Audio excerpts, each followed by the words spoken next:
جی قدرمنو کتونکو وخت نا وخت چې کوم دی نو مونږ دا باندې خبره کوو چې د برسات موسم د پشکال موسم چې کوم دی نو دا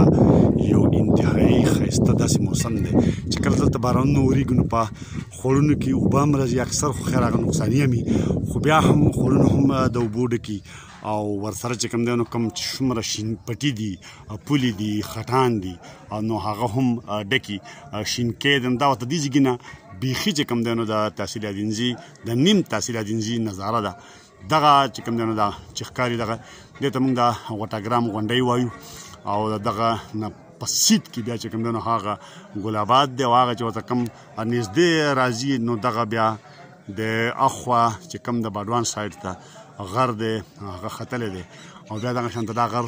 ورسک باکنډی او په دغه طرف باندې دغه تاسو وګورئ د اوسکۍ غاړه ده د اوسکۍ د غاړې نه چې کوم دی نو اخوا بیا دغه کاټکله ده او دا دې خوا چې کوم کلي ښکاري د دې خوړ نه اخوا دا شوه تیندوړاک او بیا چې کوم دی داسې راځي نو په دې سایډ باندې دا بیا تازه ګرام دی جنګو ده او د سلمه چې کوم د پټو سره ښکاري نو دا شالم بابا دی او دا په مخه باندې هغه دغه چې کوم دی نو دا کاټکله تاسو وګورئ مخامخ د کاټکلې دغه غر دی او دا هغه ځای پورې بیا اوچ دی او دا مطلب دا چې شینکۍ دی دغه شانته دغه په دې طرف باندې دغه بیا چې کوم دی نو دا ټیسو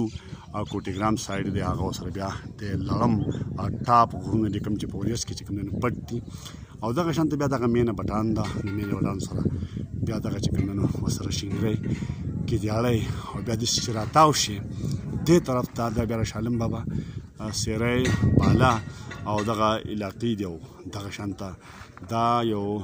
ګرینري یو ښایسته صادر د ښایست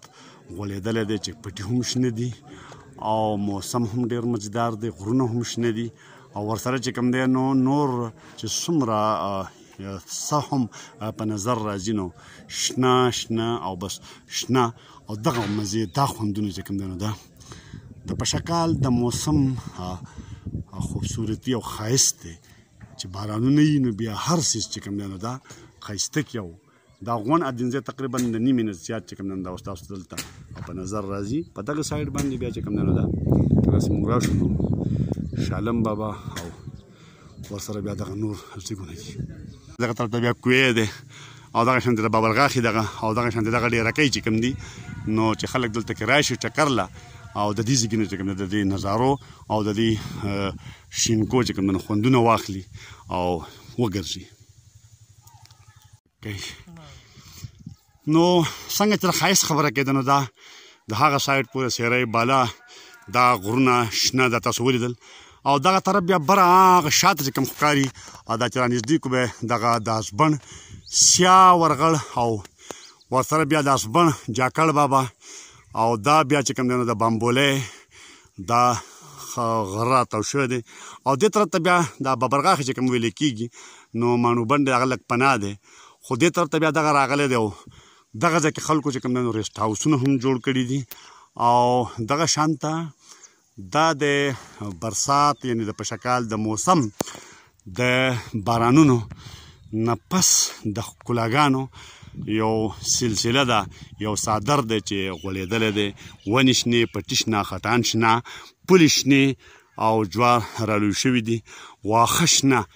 او دا موسم چې کوم دی دا صرف په پسرلي کې خو د پسرلي نه د پشکال دا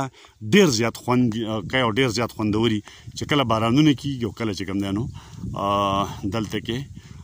کال چې دی نو دا آبادي ډېر زبردست خوند کوي